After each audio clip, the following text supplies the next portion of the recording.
How do you make business problems disappear? Wrap them in bacon. For business owners, marketing execs, and anyone trying to grow your business, pump your profits, and make more while doing less, welcome to Bacon Wrapped Business with Brad Costanzo. Sizzling hot business advice guaranteed to make you fat. Profits? Every week our chefs will serve you proven recipes for ramping up your revenue. Now here's your host, Brad Costanzo. All right, everybody, welcome back to Bacon Wrapped Business, and I am really excited to have this episode for you today. This is a topic that is probably my favorite topic. It's the reason why I got into the world of marketing, and I'll explain why in just a second. But today we're going to talk about sales, and that's a very general term, but there's nothing general and nothing boring about the topic today, nor my guest. So before I introduce you to Gulliver Giles here in just a second, let me explain what you're going to get out of this episode. So before I started my own business and I got into marketing and digital marketing and publishing, the reason why I did that was because I had built my entire career. I'd been in sales I'd sold advertising sales. I was a financial advisor, which is basically just selling financial advice, right? And then I sold a commercial property service to CPAs and commercial property owners. And I loved selling. I loved sitting down in front of somebody and building rapport and getting them to purchase and building that relationship. What I was absolutely terrible at was marketing and lead generation, and I didn't know what a sales funnel was or a marketing funnel, and I just beat myself up cold calling 2 hours a day 200 dials a day just to get somebody on the phone back when this was done more often, and it just beat me down and I hated it. And I realized I needed to learn something about marketing and lead generation, so I dove in head first. And I got really good at that. And then it kind of came back around to selling, which is one of the things I still love to do, because it's really about the relationship that you form with the people and the way that you're providing value to them. And it's one of the oldest and most honorable professions, even though so many people are scared of it and think that it's evil and yucky and all of that jazz. Well, today we're going to talk a little bit about ways to do it that are incredibly effective, that will really blow your socks off if you've had any sales training at all, because this will probably be a little bit different. And if you never have, but you've thought, well, maybe I could do this, or maybe I couldn't, but I should, then you're going to want to listen to every single minute of this episode, probably with some notes in hand, because that brings us to my guest today. I want you to meet Gulliver Giles. He is one of the founders of Strategic Anarchy, and it's a sales training company based over in Australia. And he's been described as the best sales trainer on the planet. I actually heard the guy who said it. It was one of the first things that I took notice of. I was like, okay, who is this guy? And he used to go by the name, still does sometimes, of Thor, the SalesWarlord. And his Sword of Sales system and his famous Armour of God objection handling system have revolutionized the sales industry, really in the best possible way.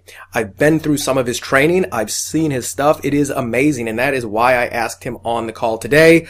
Thor, Gulliver, are you with me, buddy?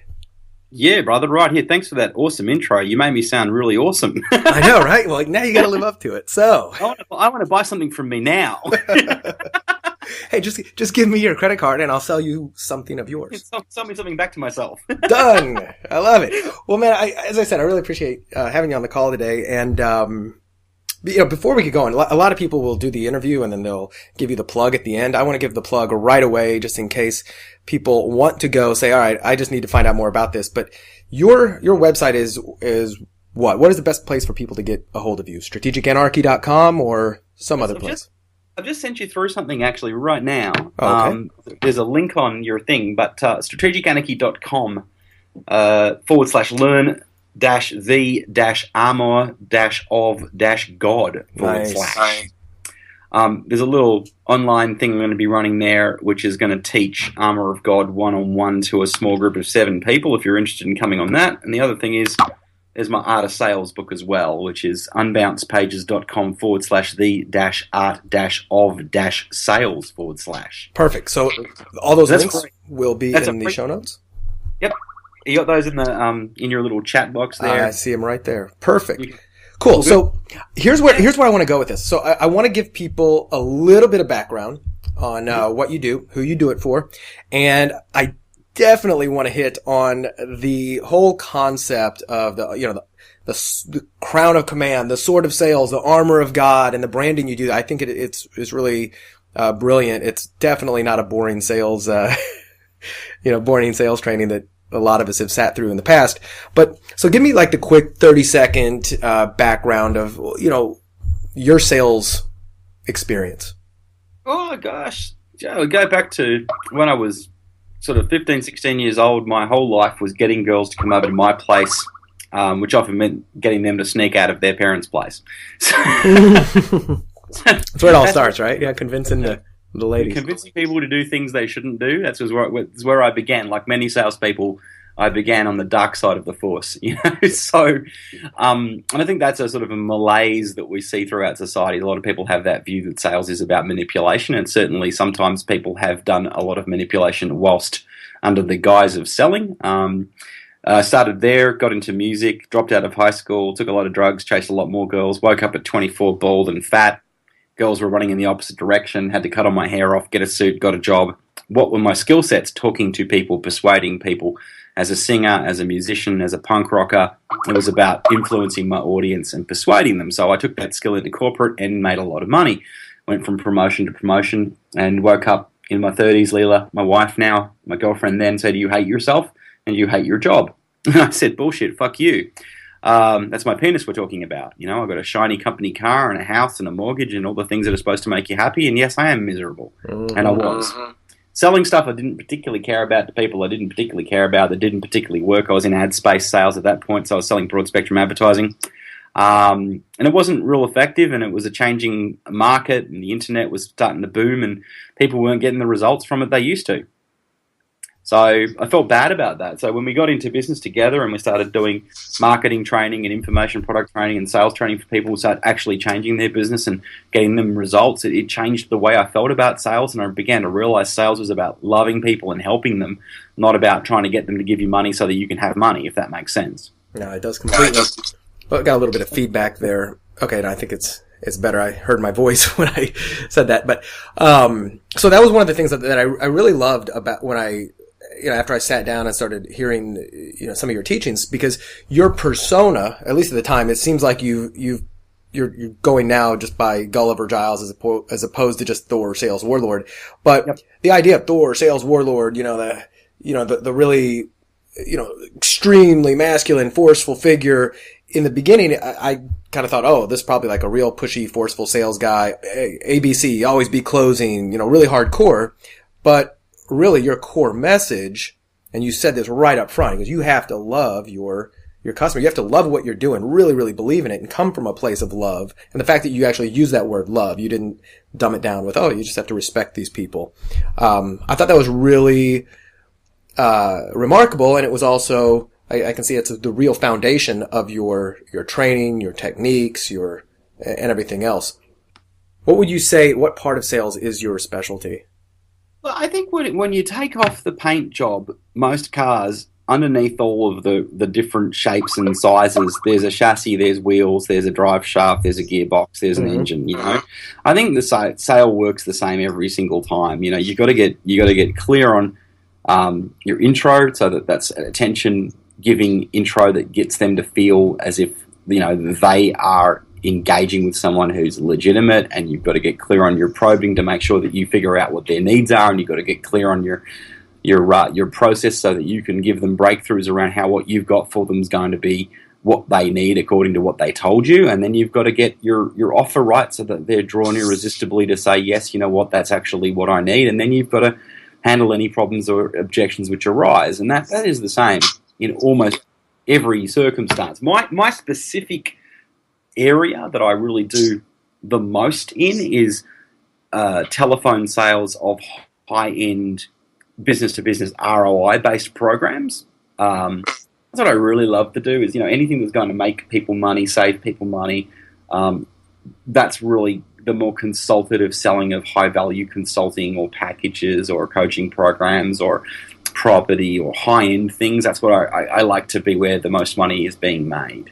But that doesn't mean that I can't give you help with your sales if you're not, a $1 million a year consultant. It just means that your sales process will be different value propositions, different breakthroughs, but there has to be the same axioms, no matter what variables. I mean, we've worked in 80 plus different industries.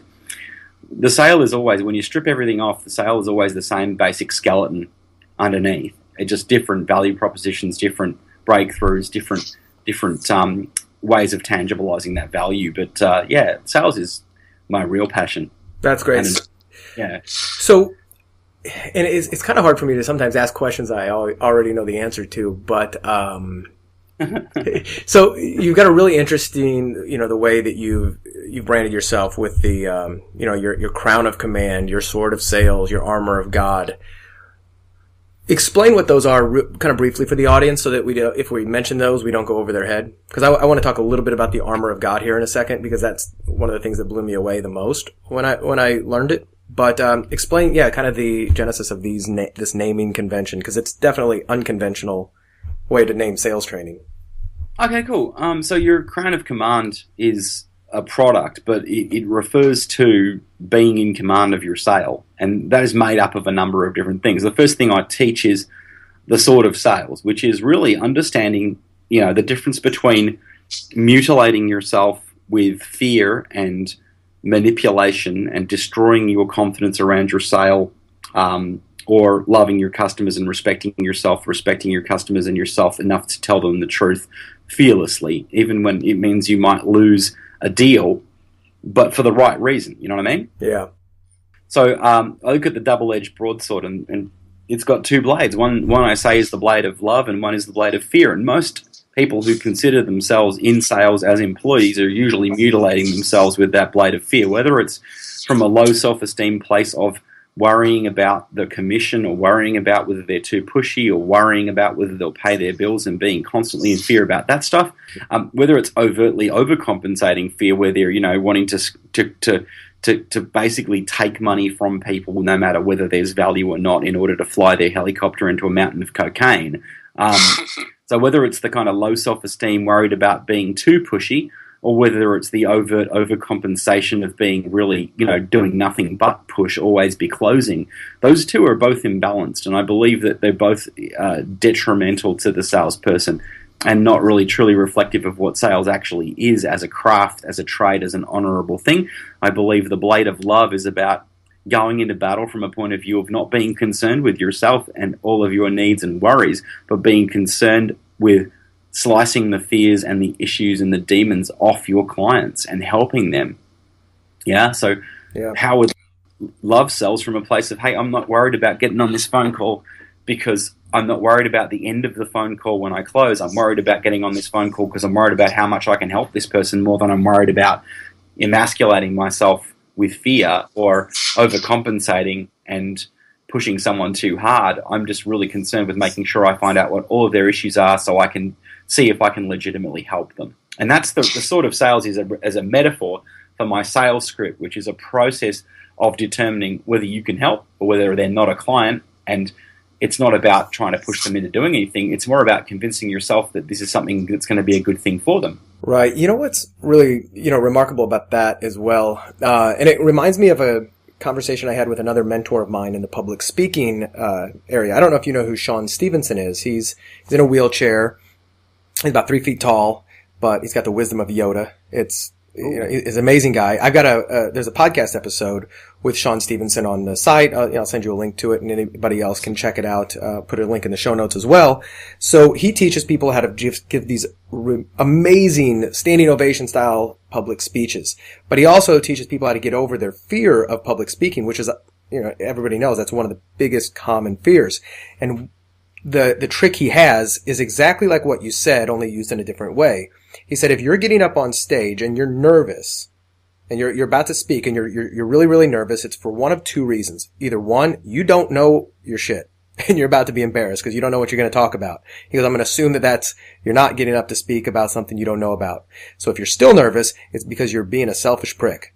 You're thinking too much about yourself. You're thinking, how is this person going to view me? How is this person going to am I going to be polished? Am I going to look great? Are they going to love me? As opposed to getting up there, if you're going to give a speech, thinking, I have information that's going to help the people in this audience, and I don't care how I deliver it, as long as I care enough about these people to deliver it to them in a way that they get it.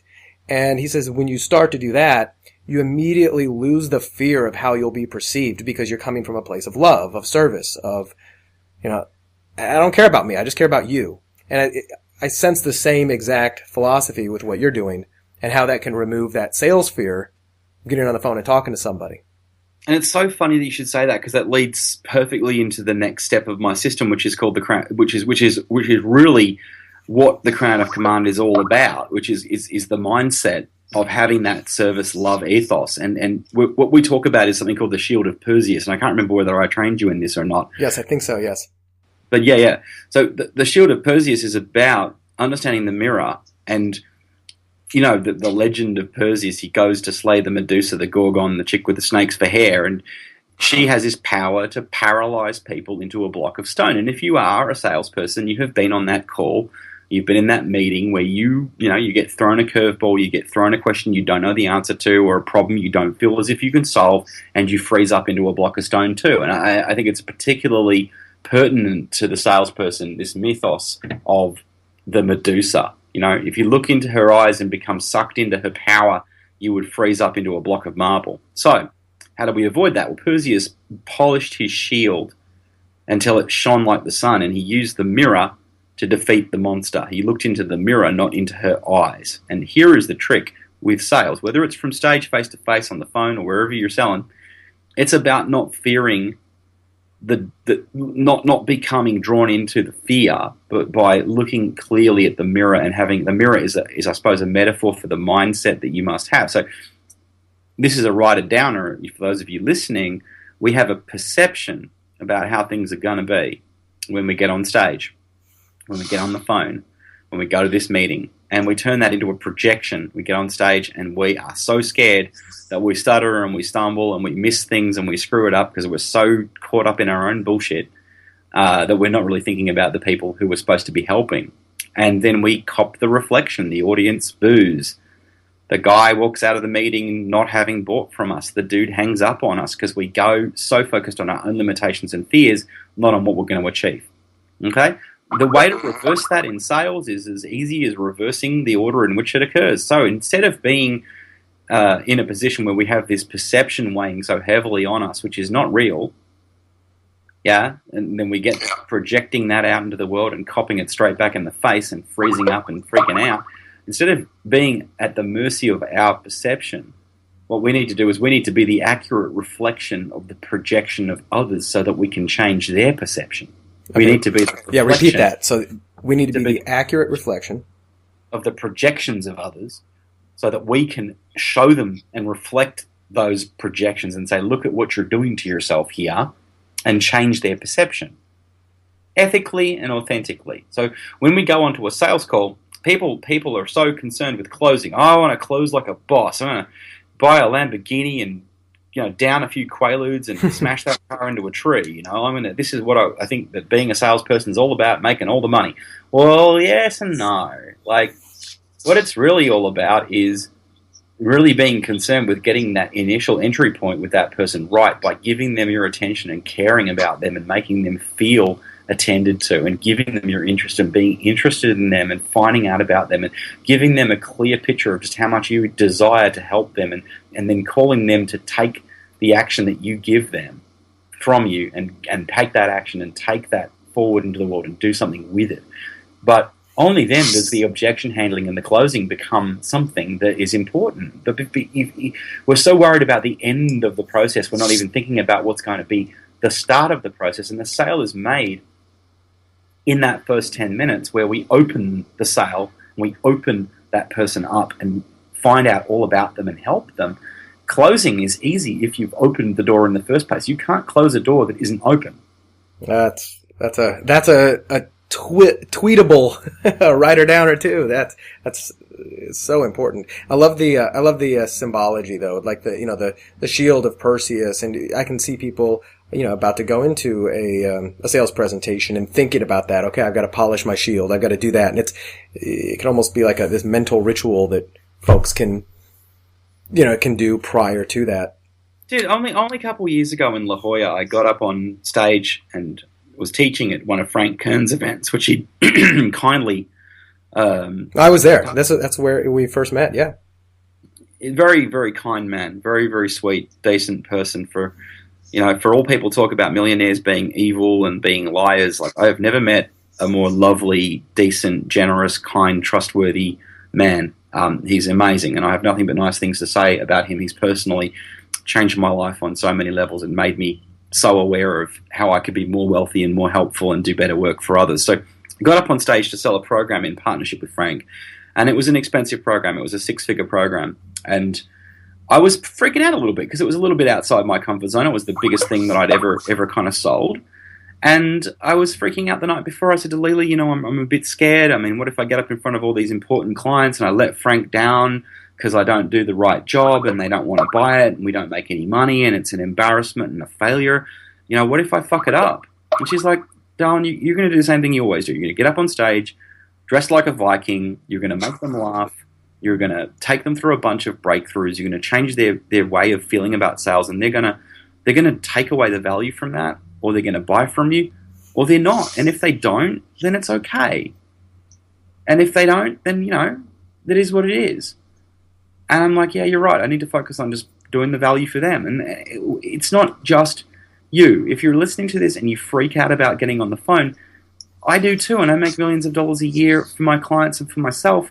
I still freak out about stuff. It never goes away, but it's about how you learn to deal with it and dance with that fear, as Tony Robbins would say, dancing with that fear instead of being, crushed down by it or driven into a dark hole of self-mutilation or, using it to hurt others with, to be that kind of pushy, horrible, criminal, fraud salesperson that we're so frightened of being. As long as you're focused on them, loving them, helping them, you can't fuck it up too badly.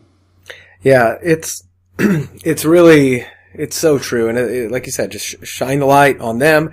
Don't worry about, don't think too much about the end, because the end takes care of itself if you do all the other steps correctly. It kind of brings me back to back when I was single, and I was, I'd be out talking to a girl, maybe at a bar or coffee shop, whatever, where a lot of guys would get really, really nervous and thinking, oh my God, I got to go talk to that girl, get her phone number. And they're already thinking about, either sex usually or relationships or how do I get her to be my girlfriend, go on a date.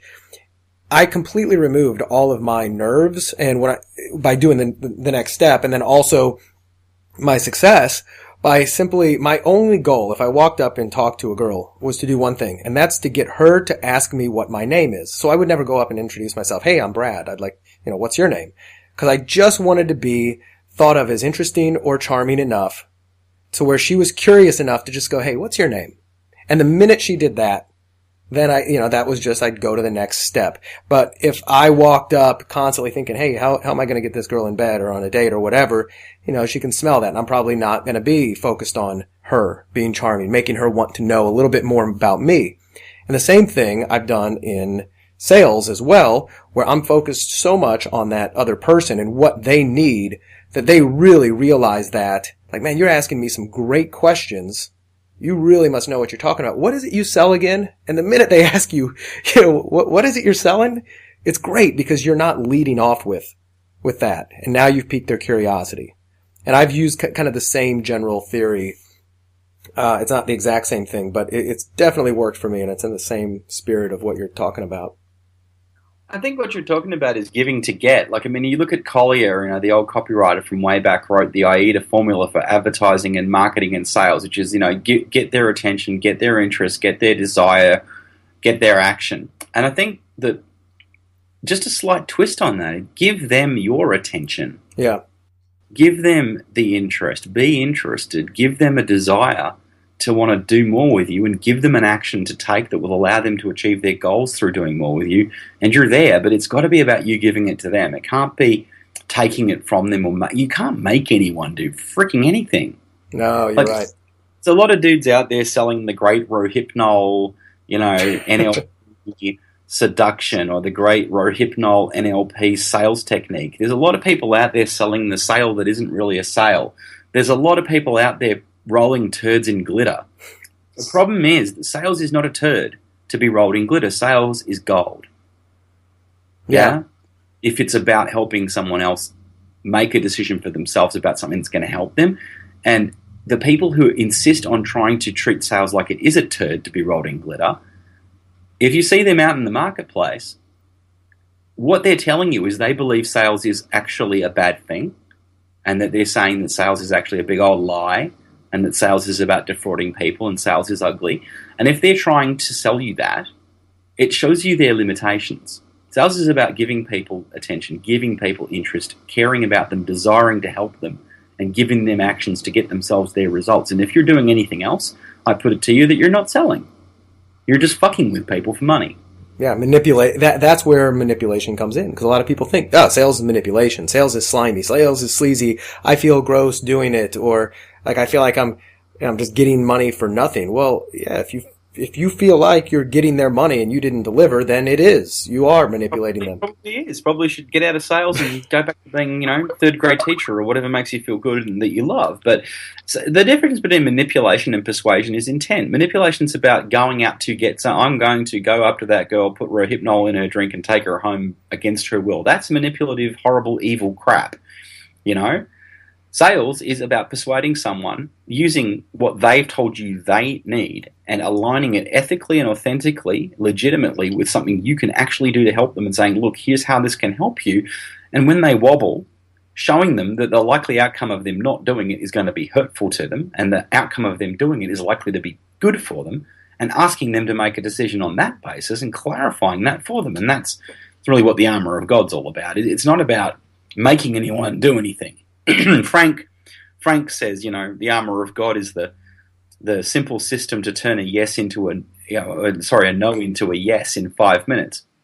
I love him as a copywriter and I appreciate what he's saying, but it's actually not just about that. It's a system to figure out whether the maybe is a no or a yes, or whether the yes is a no, or the no is a yes. It's all of those things. There's 2 boxes on my desk, yes and no, and I don't much care which you fall into, but there is no maybe. And the Armour of God, at the end of the Armour of God, if you've done it properly, you get off the Armour of God and you're like, right, that guy was a no, and I was never going to sell to him, and it would have been a mistake to do so. But you find out quick, and it's... And you walk with your head up. Yeah, and you don't feel like, well, I'm a failure because I failed to persuade him. No, you figured out that he was never going to buy, or it wasn't right for him.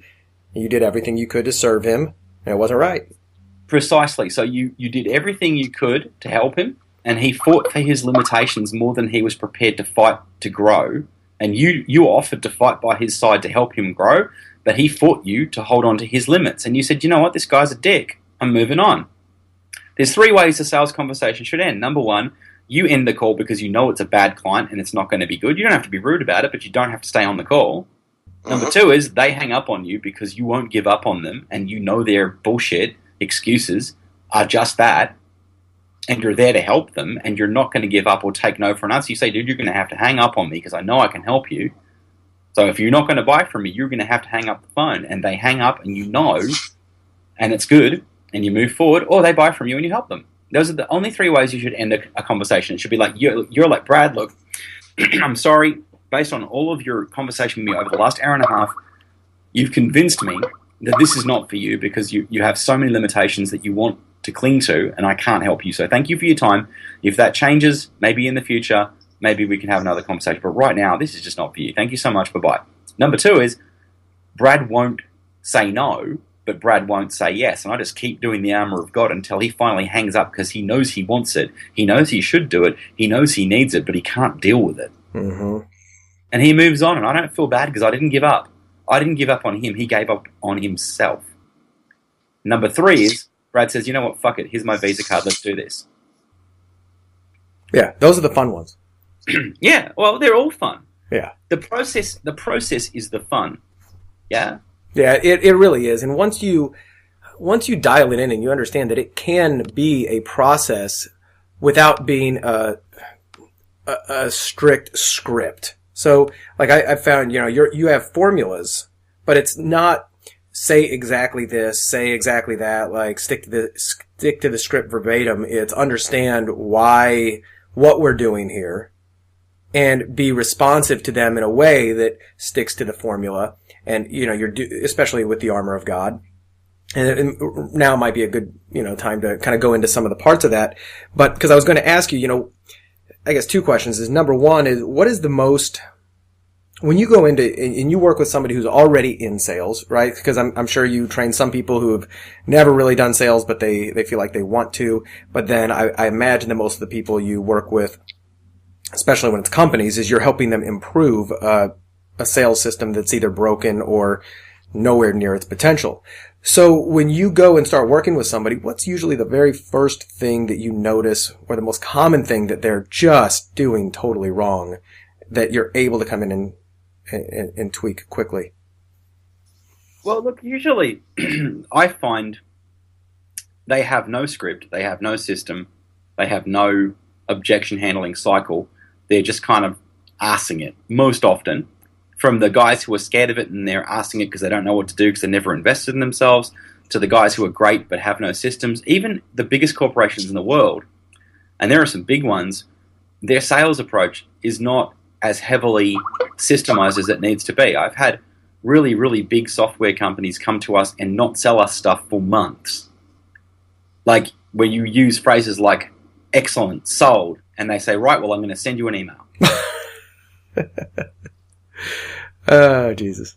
I think that's the biggest thing. Like, there's no structure in place that forces the salesperson to be accountable to themselves. They just tell the salesperson, hey, here's all the features and benefits of our product. Go out and see if you can get somebody to give us money for it.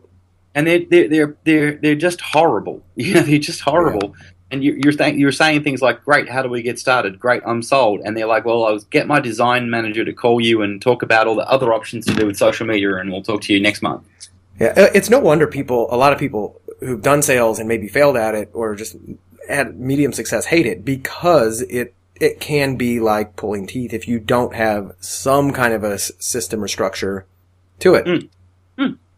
Correct. And this is everything. If you don't have a process, I like to say your process, this is a write-it-downer, your process is the proof of the profit of your product. If you don't have a process that takes them through step by step how it's going to work for them, which proves it to them, then you're screwed. You're leaving money on the table. You're leaving hundreds, thousands, millions on the table if you're not doing that every week. Nice. Yeah? Repeat that so folks can write it down.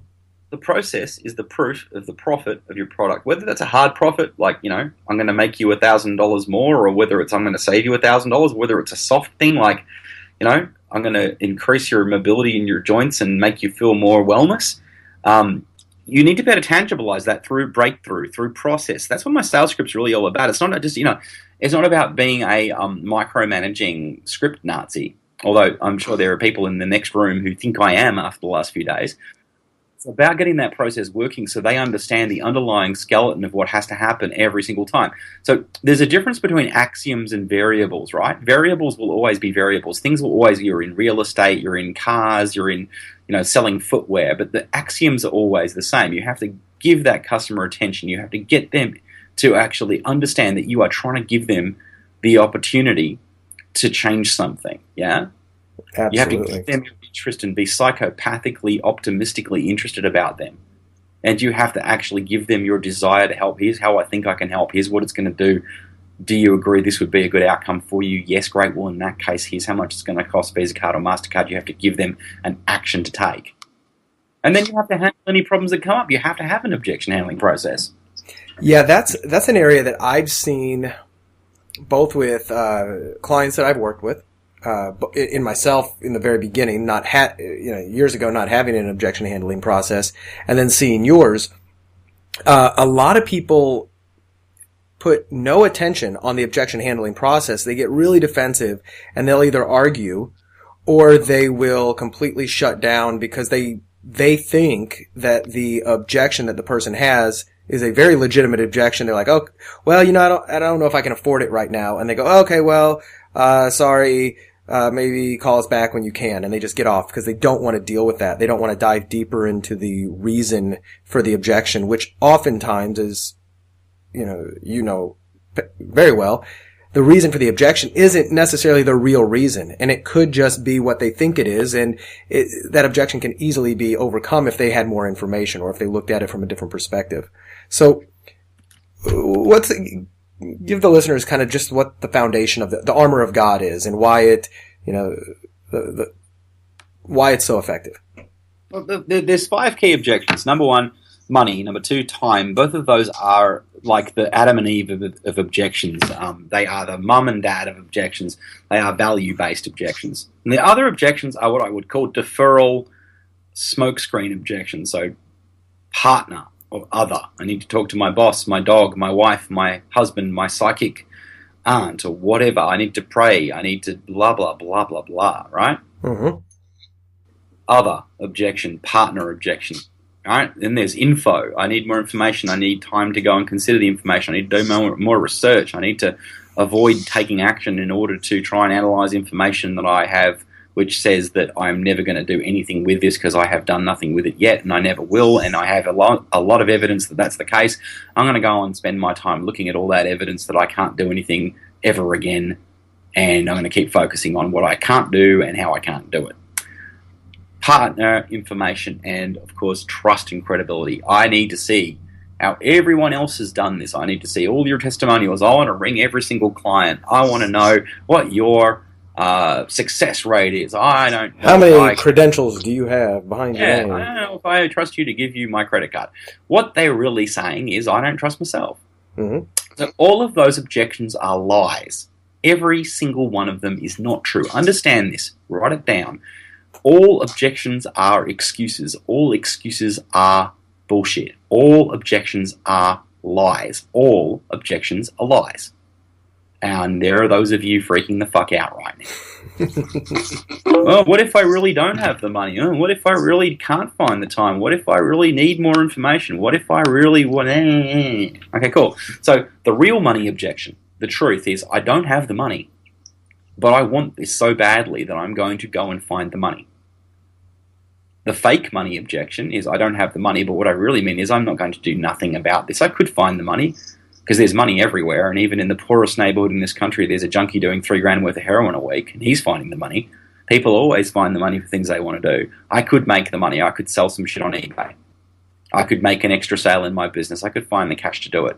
And just a secret between you and me, every program I've ever bought off anyone ever, everything I've ever done was from money I did not have and had to go and make. Yeah. And it's probably the same with just about everyone I know who's a 6-figure or 7-figure earner.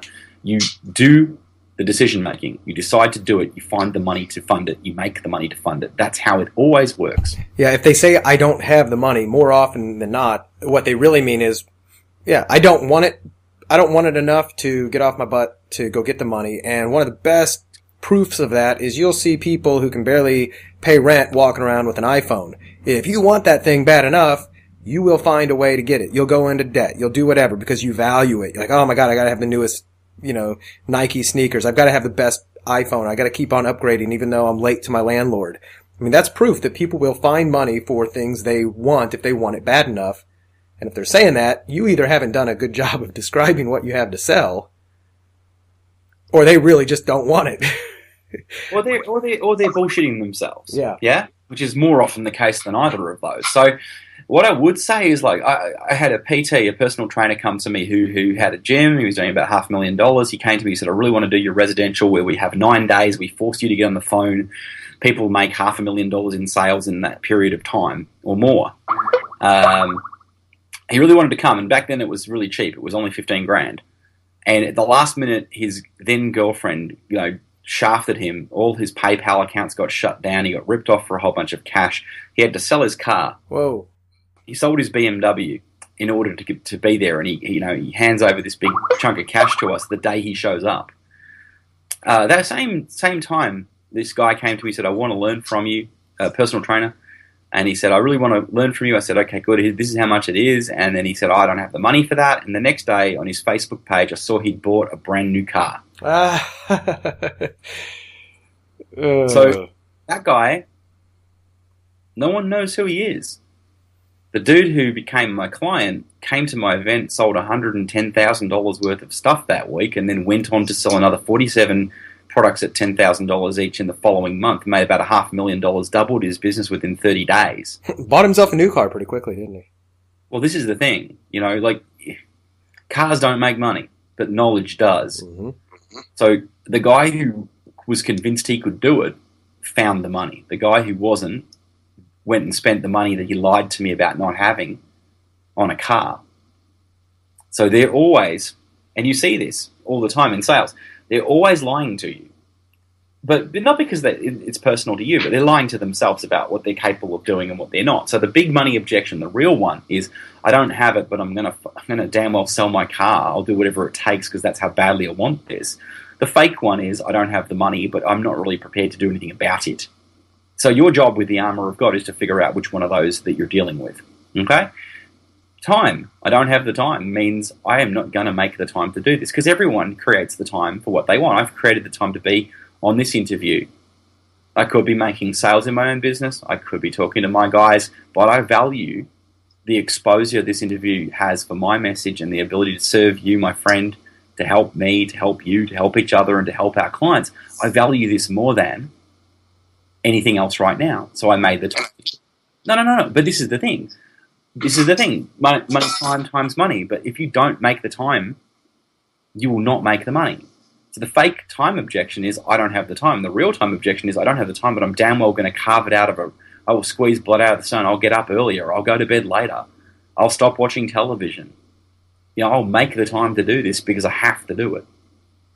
Yeah, it's funny, time management. I've mentioned this on another podcast in the past, and I didn't come up with this concept, but when you realize this concept, it can change your entire viewpoint about this, that there is no such thing as time management. It doesn't exist. Nobody can manage time. We all have 24 hours in a day. The only thing we can manage is activity. So time management is really activity management. So I can shuffle things around, and now I have time to do X, but I've never managed time. I just manage what I'm doing with it. So I've caught myself doing that exact same thing, saying, man, I don't have time to do this. Well, yes, I do. If I stop doing X, I've got time to do that. And it's just such a little simple shift that I did years ago after probably reading it in a book. Maybe it'll help some people out there, but it's true. It just proof that, yeah, it's an excuse. That's it. And same goes for information. I don't have enough information means I'm confused, but I'm not prepared to tell you what I'm confused about because I want to get off the phone. Not I'm confused, but I know I need to not be confused, and the only way I'm really not going to be confused is to do something about this and start analysing from an educated point of view the changes rather than analysing what I don't know about what I don't know. Right. I got to tell you this. This is a quick little quip. You'll appreciate this, but it'll hopefully be as painful for you to hear as it was for me. So I was working with a client and I was helping them with their, I was taking a look at their sales process and saying, okay, well, what are you doing here? Blah, blah, blah. And I was talking to, he has a couple salespeople and I was asking them, well, how do you handle objections? What if somebody says, I need more information. So these people had a webinar that typically the people would get on to the webinar or whatever, and that's where, then they would ask to be called, et cetera, just a very standard process. Well, the salespeople were saying, well, let me send you a replay link for the webinar. You can watch that, and then we will get back on let's schedule a time to get back on the phone after you've watched the webinar, as opposed to just even asking them, well, what more information do you, do you want? What do you need? What about this don't you understand? And I was just cringing. I was like, you've got the person on the phone. You're seriously telling them to go watch a webinar either again or to get the information they need? I was dumbfounded. But it shows out there, like you said, people don't have a process, they don't have a system, and they're just winging it.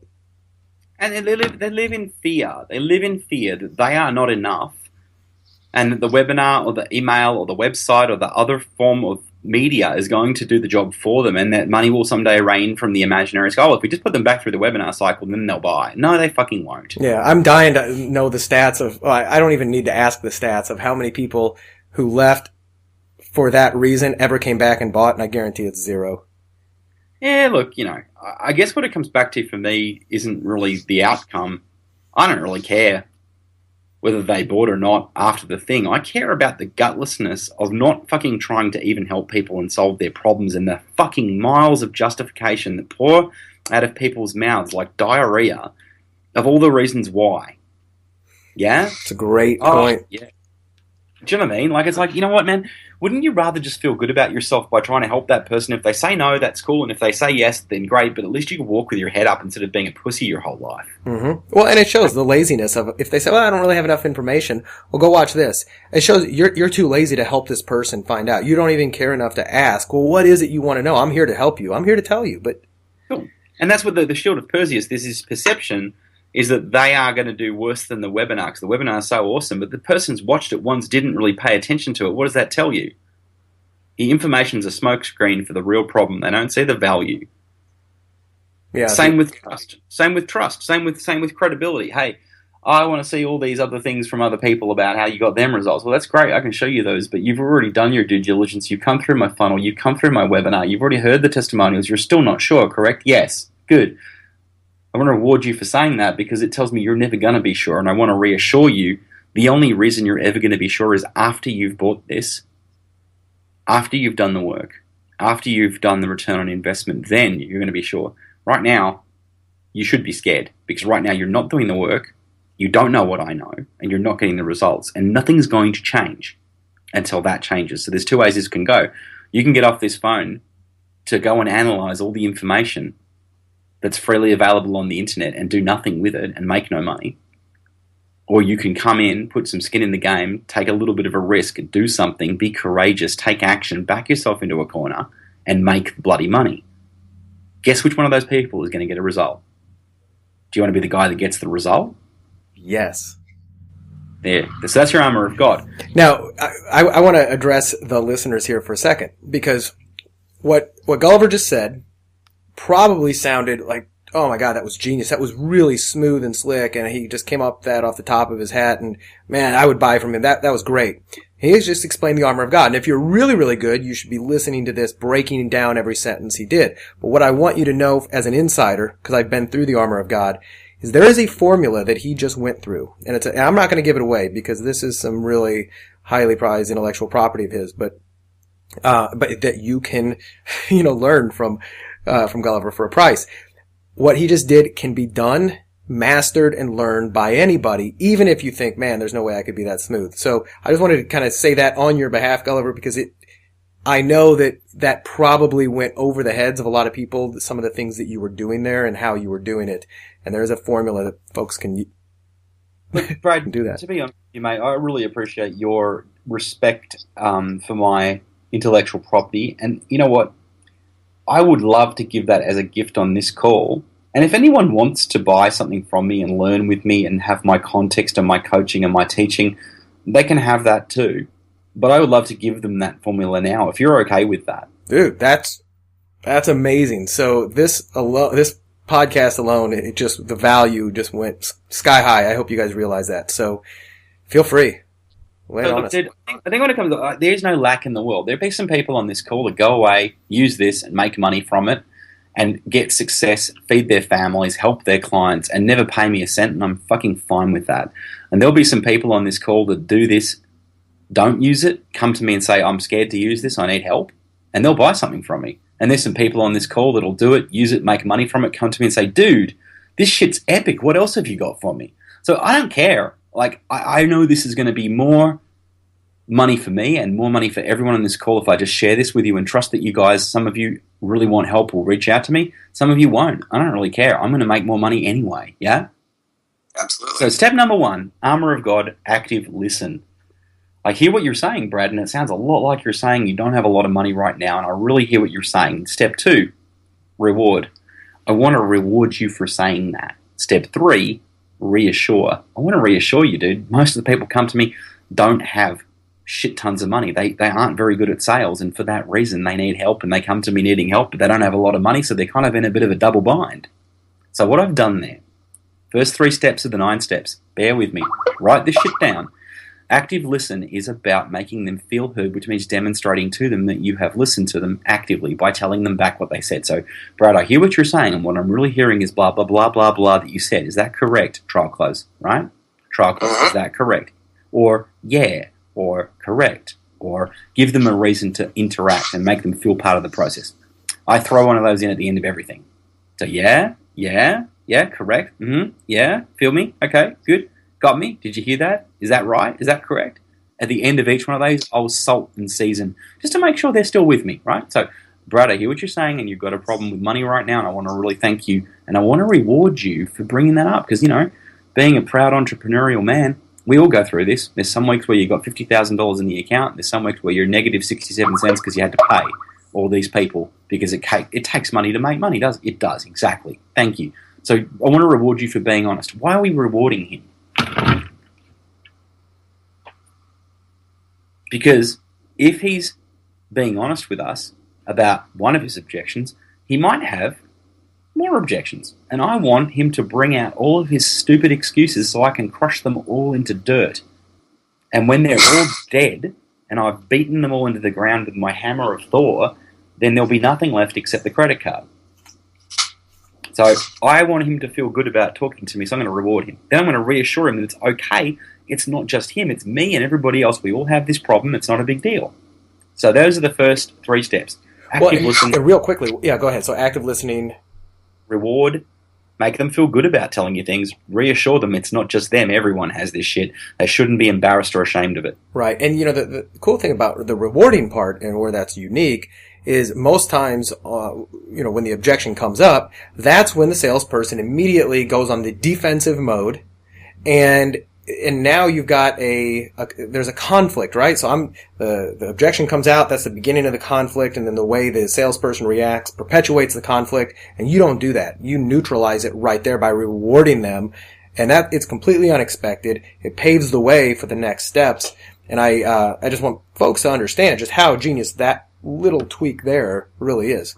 So that's the thing. People like people who like them and make them feel good and make them feel understood and make them feel loved. People don't like people arguing with them and slapping the shit out of them. Now, I'm going to do some slapping later on in this call.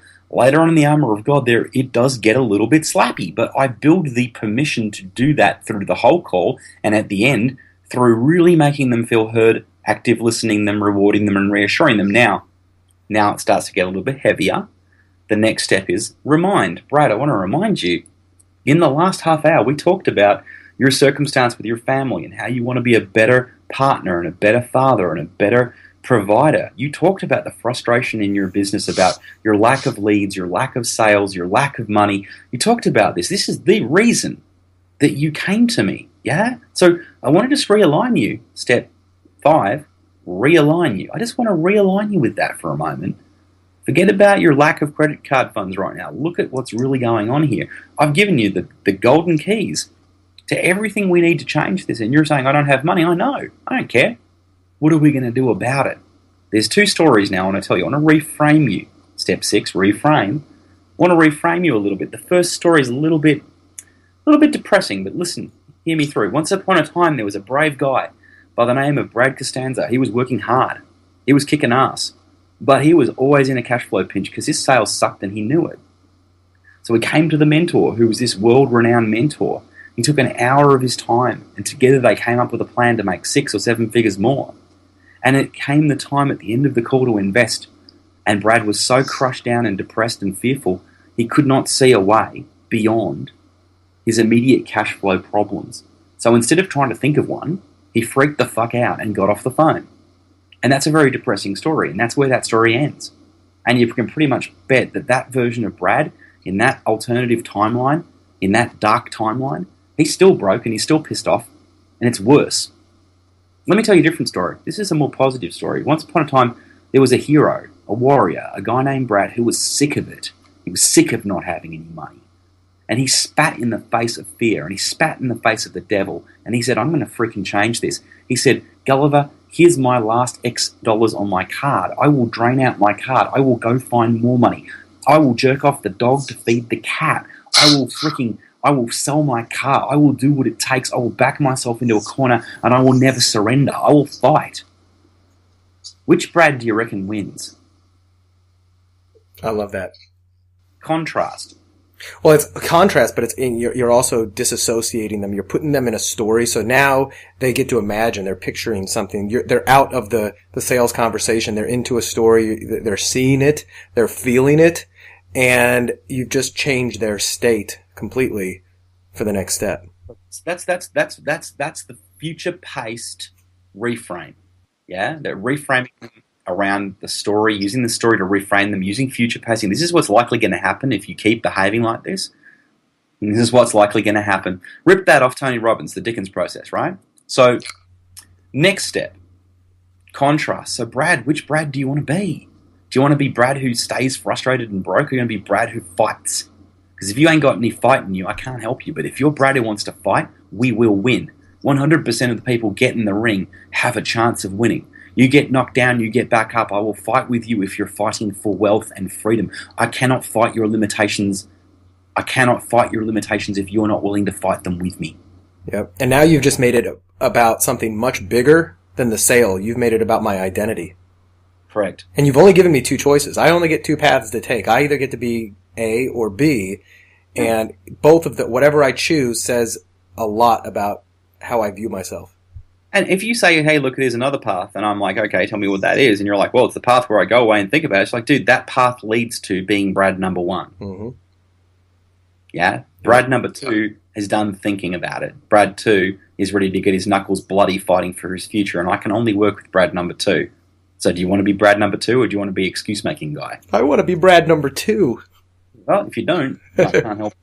So those are all trial closes, right? And the other trial close that I would then probably pop in is, look, how would it feel beating this cash flow problem? How would it feel putting that extra $10,000, $20,000, $30,000, $50,000 in the bank every month? How would it feel coming home knowing that all of your bills were paid, being able to take your wife on that holiday? How would that feel? Yeah? So is that worth a bit of short-term pain and scuttling and scuffling and getting in the bootstrapping, street fighting fight for your life to actually make those sales? Is it worth it? Because I will fight by your side if you think it's worth it. Right. And at that point, if they say it's not worth it, they've disqualified themselves. Take away, it's not for you. Yeah. And this is not for you. I can only fight with fighters. I can only teach eagles to fly higher. I do not teach turkeys to flap their wings and pretend to be eagles. So if you're a turkey and you want to stay a turkey, stay a turkey. Yeah, I've got better things to do and better people to do it with. So yeah.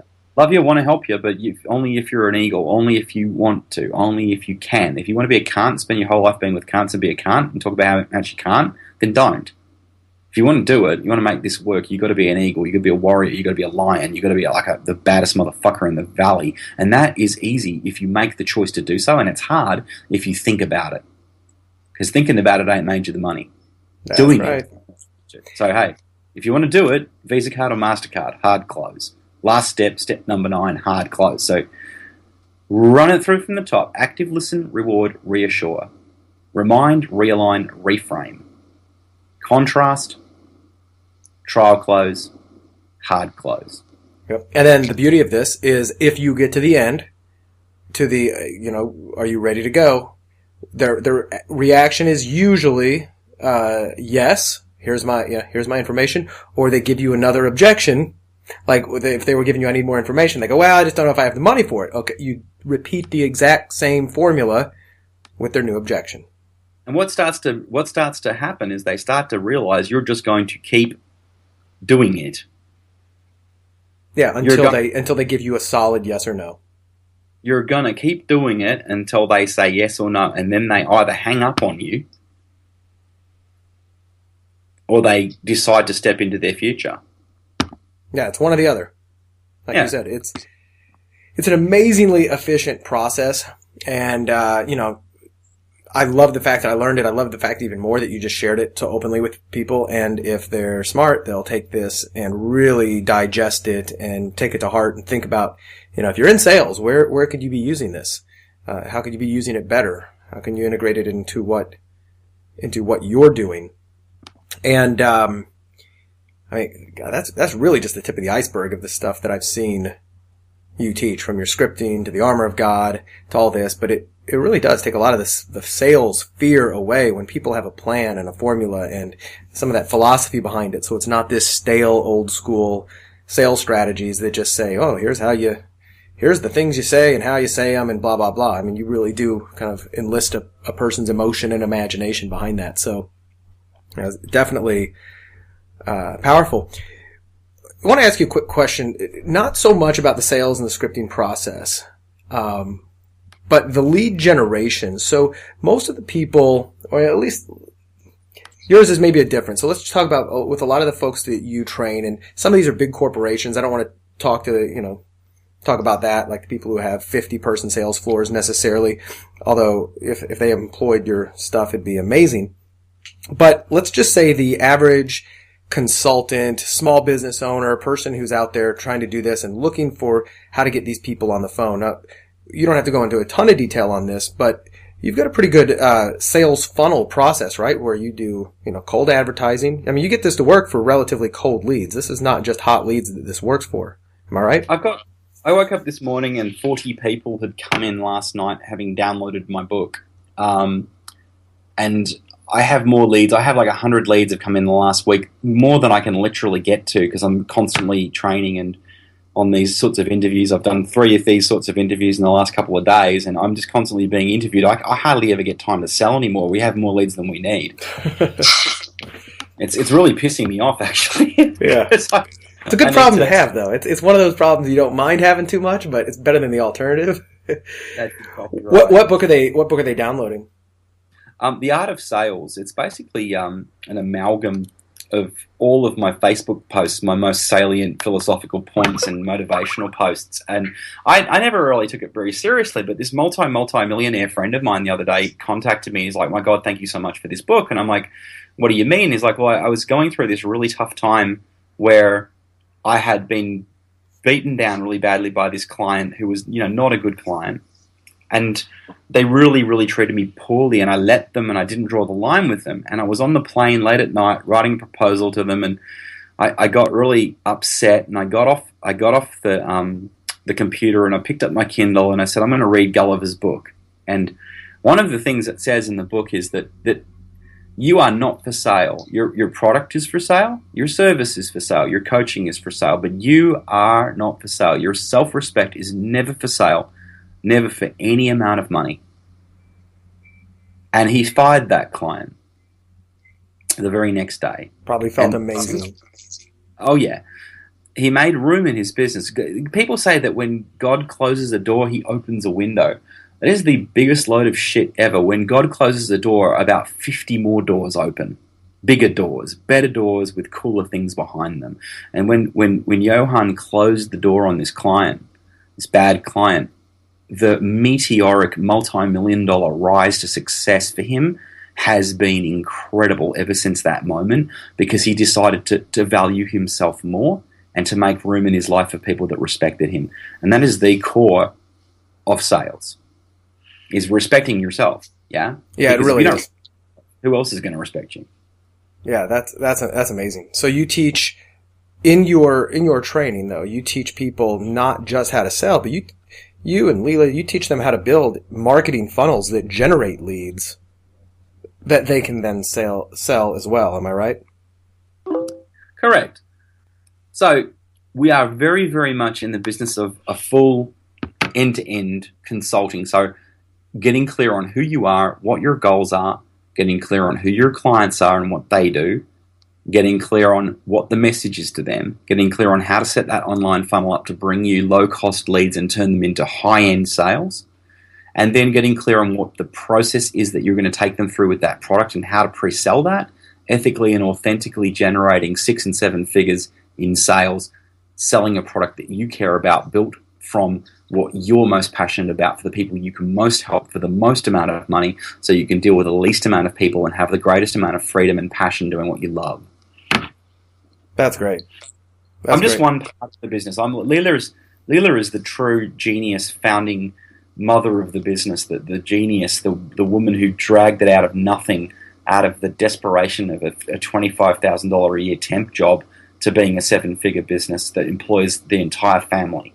And she is far, far, far greater than I am. If you like my stuff, Leela is my first and greatest mentor and teacher, and she's incredible. So our business, Strategic Anarchy, is her business. I'm just the sales end of the business. She makes marketing that it's difficult to describe, which is a bad thing for a salesperson, but Leela is the convergence of pop cult, art, and marketing and sales. She kind of rolls it all together into this incredible, different, confrontative, authentic, radically honest approach. Leela views herself as being a professional disruptor, somebody who calls light on the dark places, somebody who gets people's noses out of joint, someone who challenges and can be very abrasive, but her mission is a mission of truth and self-respect, and she has made me the man I am today. So, you like my stuff, you'd love hers, check her out as well. Yeah, you guys make an amazing team, that's for sure. So let's talk a little bit more about what you're doing in your business right now to grow it, because this entire conversation so far has been really about you helping listeners and providing your insight. And I like to take the end of the podcast to kind of find out some of the areas that you're trying to build upon, some of the, maybe a nut you're trying to crack, challenge you're trying to overcome or whatever, and see if either myself or anybody listening has any insights, opportunities, connections, contacts, or, whatever for you. So, you've told me offline that one of the things you are doing more in your business is working with bigger and bigger companies. People have sales teams and sales floors, and obviously scaling up. Is that still the case? Is that one of your big primary goals right now, is to take your game to the next level?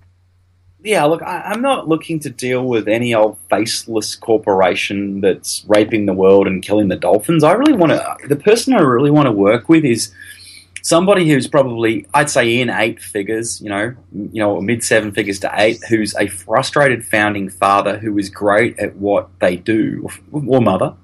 60% of my niche are women. Somebody who loves their business but has realized that they need to spread themselves further, and to do that, I'm sitting in an office right now in $2 or $3 million business. They've got a team they're building inside, and they want to know how to motivate, train, metric, everything they do so they can get their message out there and help the world. And they want to know how to make sure that works. And they can't be doing it themselves. They've got a beautiful daughter to bring up. They've got a bunch of property empires they've got to run. They've got stages to be speaking on. They've got a whole bunch of things to do. They can't be the ones pounding the phone anymore. It's not because they're scared of sales or they're no good at sales. It's just their business has grown greater than that. It's bigger than that, yeah? Yeah. Helping those people create the metrics, create the systems, create the scripts, create the objection handling, create the training, create the culture in the team, create the people who want to serve them, in the warriors on the front line of their business going into battle to spread their word and their message. That's the person I'm targeting at the very top end.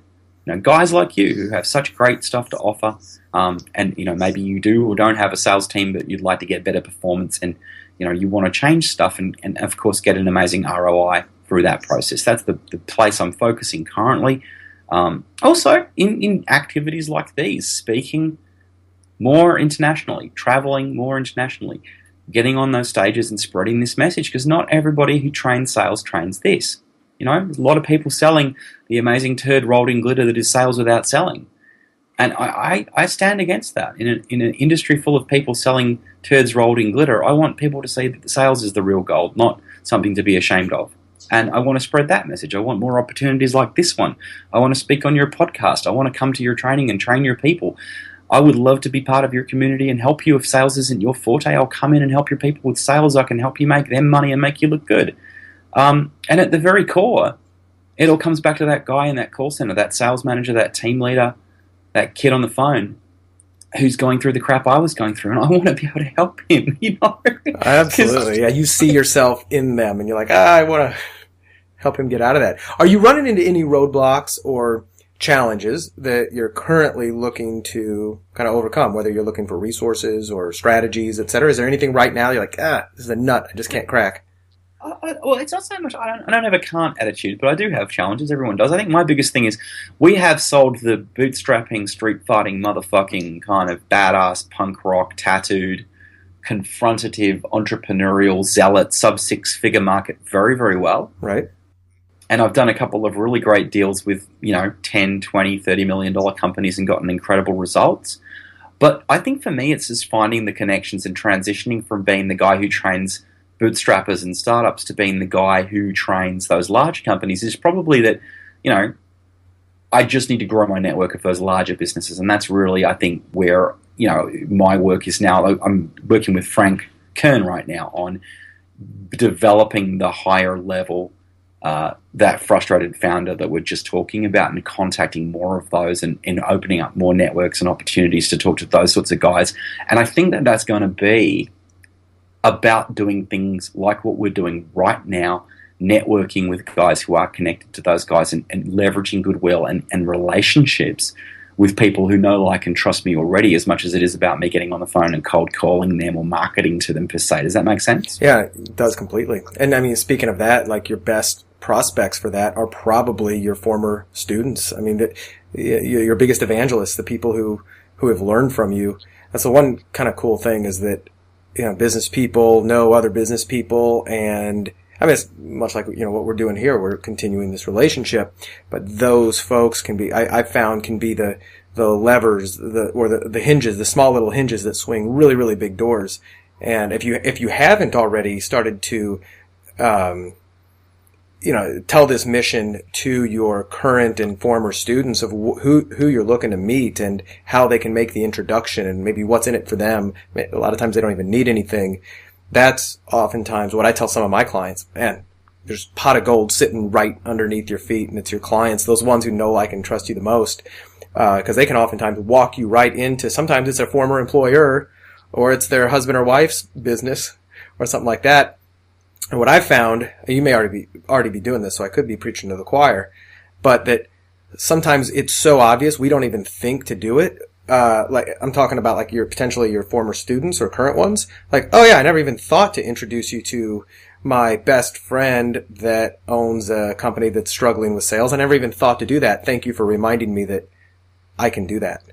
So I think it comes down to vulnerability and positioning, because, like, for so long, to get you past that $1 million mark, the positioning is like, I'm a badass and I can help you. It's not like, taking your need to the marketplace. Brian Tracy says, don't take your needs to the marketplace. Don't ask your marketplace to help you. But it is about showing vulnerability and saying, hey, this is what I want. Do you know people like this? Can we help each other? And I found in the last couple of months, since deciding really to follow through on this direction, that I've reached out to multi-million-dollar corporations within my clientele, and they've said, oh my God, we've been waiting for this. We've been waiting for you to decide you wanted to do this. We have this guy who wants to talk to you next week.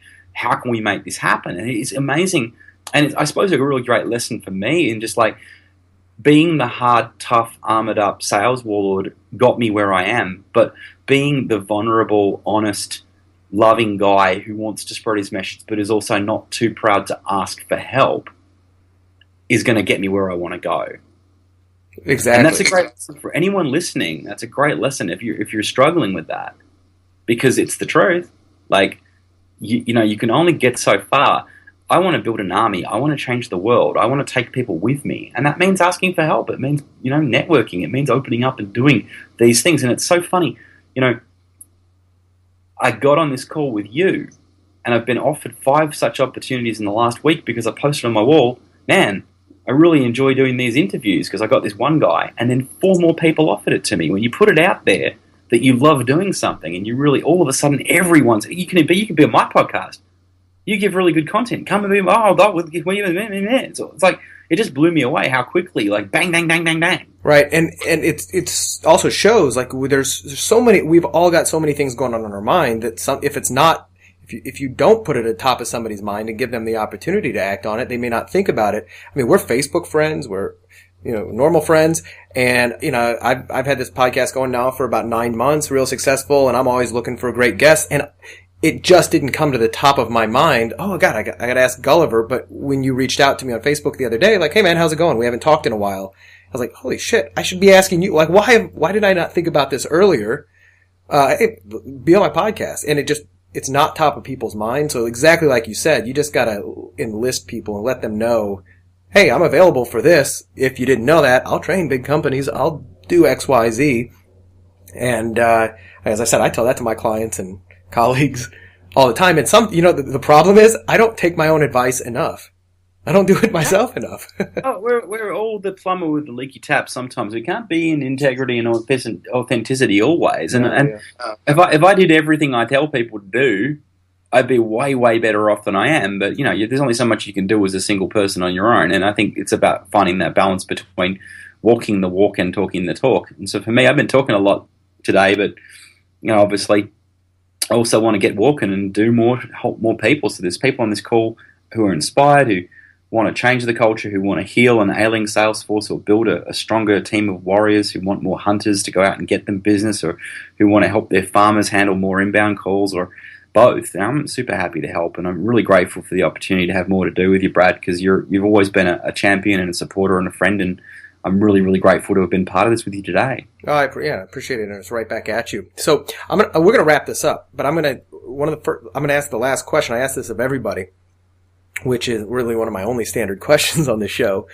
But is there anything that you see right now, whether it's a trend, opportunity, or something that you see, where the ball is going, that other people kind of are missing and that you're really kind of excited about? Or is there anything that you're working on right now, like 2015, you're going to be doing something different, you're excited? If there's not, and if you're just plugging away, that's cool. But I've discovered some of the neatest little strategies or people or whatnot by asking this single question.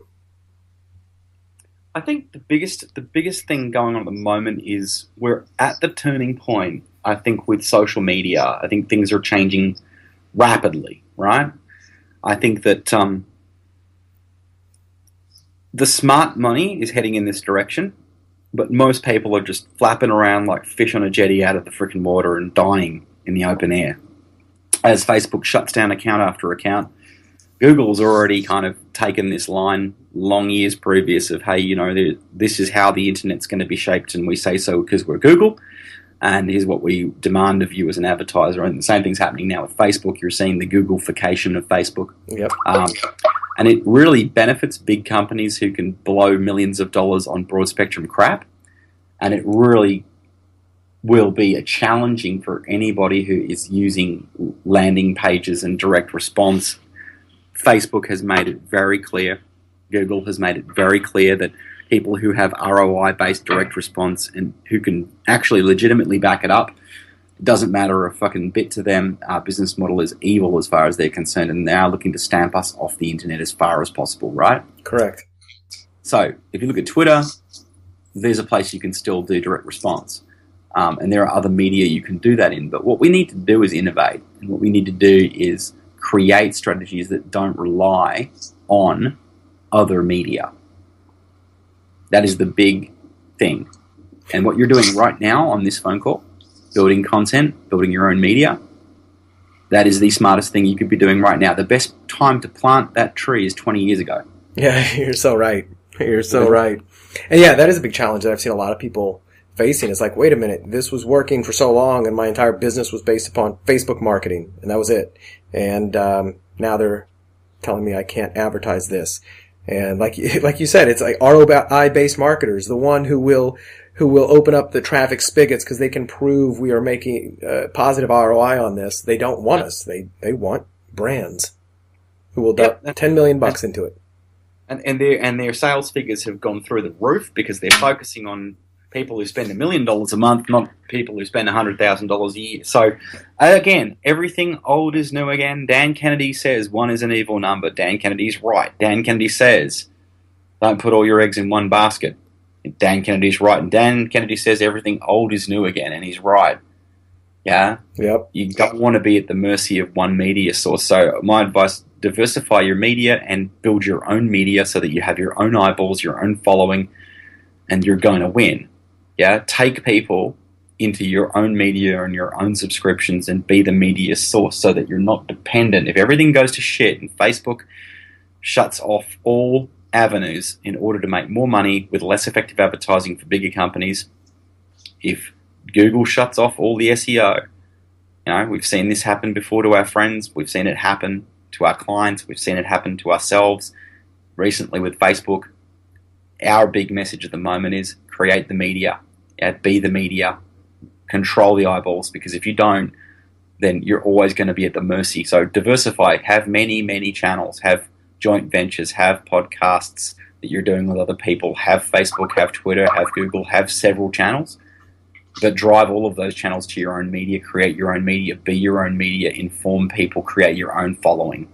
See that, and that's why I asked the question that I asked. So that was brilliant. All right, so we've mentioned this in the beginning. If people want to go down the rabbit hole that is strategic anarchy. They go to, and I'll put these links in the show notes so you can just quickly and easily click on them. But strategicanarchy.com is your primary site. You've got strategicanarchy.com/learn-the-armor-of-God and the Unbounce page, The Art of Sales, where people can download your book. And you're getting a lot of leads, but you are open to working with people if they are dedicated to taking their game and their sales to the next level. So if you are the least bit intrigued by this, go check out Gulliver, Strategic Anarchy, and Leela. I know them both. They're amazing people. As you can tell, they come from the heart on this. I'm not even letting you plug yourself. I'm just plugging you, by the way. So, sounds better coming from you, man. Good. And the other thing is, if you, own a company with a sales floor, you would be in tremendous hands by requesting Gulliver to take a look at what you're doing and see if you would make a good client. I mean, what's the, think about the upside. If your sales team is doing $1 million, $10 million, whatever a year, you add a small percentage to that through some of the things you've heard, it'll be a windfall profit reap for you. And if you know anybody, go ahead. 75% of sales teams don't ask for the order consistently, right? And that's the most important part. Ask for the order. Yeah, and if that's not happening, I can double or treble your sales. Now, the next step is the 5 key objections. Most people abandon on objection number 1. If I can get them to handle all 5 objections, the 2, 3, 4, 500% increase in business, orders of magnitude, if I can get them to handle all those objections, I can double, treble, quadruple your sales, literally. If we just start doing what we're not doing. And in all likelihood, you're probably not doing it. If you're a large company, you probably don't have time to be sitting on them like a chicken on an egg watching them. So super happy to talk about that. Exactly. And the other part, like we just mentioned, if you know a company that could potentially use this, if you're married to the owner of a business that has a sales team, if you were the best man in somebody's wedding who operates a sales team or is a salesperson themselves, share this podcast with them. Share this podcast with the world. Anyway, but share this with them. Let them know that, hey, Gulliver is available. Maybe he's somebody you should talk to. Don't plan on having any objections because he's going to hammer them down, but, and you heard how he's going to do it. Point being, seek out his help. I've been through a portion of his training. It is amazing, and you've heard it here. Some high value IP, that Armour of God stuff. Go use it. Now, for everybody else out there who has gotten value out of this and wants more, if you have any questions, if you have any advice that you'd like little old me to give you, send me an email to askbrad@baconwrappedbusiness.com. I am happy to give you a second opinion on anything you're doing, whether it's your marketing strategy, sales strategy, anything you're doing. If I can't help you, there's a good chance I know somebody like Gulliver here who can. And I've got a lot of great past guests. I am a tremendous resource, whether we're working together directly or not. I am here to help other business owners improve their lives, their business, etc. That's why I do the show. I do it for fun, and I do it to have great conversations with people I like about topics I love, and that's why I do the show. So if you share it on social media, spread the word, talk about it at parties, like, man, I just heard a great Bacon Wrapped episode. That's how you pay me back. And I'll obviously leave a review on iTunes about how wonderful Gulliver and I were today. But I want to thank every single one of you guys listening. Gulliver, I want to thank you. I'm so glad we reconnected and did this. It's been a lot of fun, and hopefully it generates some more exposure for you. Mate, I really enjoy these opportunities, and I want to thank you from the bottom of my heart and from Leela, who's not here. She's just having lunch with Ali Brown at the moment. Nice. We'll give her my love. Absolutely. Arizona's beautiful right now, but I want to thank you for helping me and for promoting me and for giving me the opportunity to help these guys listening, because I know that there's people right now going to go make some extra money and actually help grow their businesses using that material. And super happy to be friends with anyone who wants to come and check me out. I live on Facebook, so super happy. If you want to chat, ask me questions, do. Thank you so much, Brad, for having me on. I really appreciate you. I'd love to do more with you. Absolutely. Me too. Thank you. Thanks for listening. Share the show. See you next time.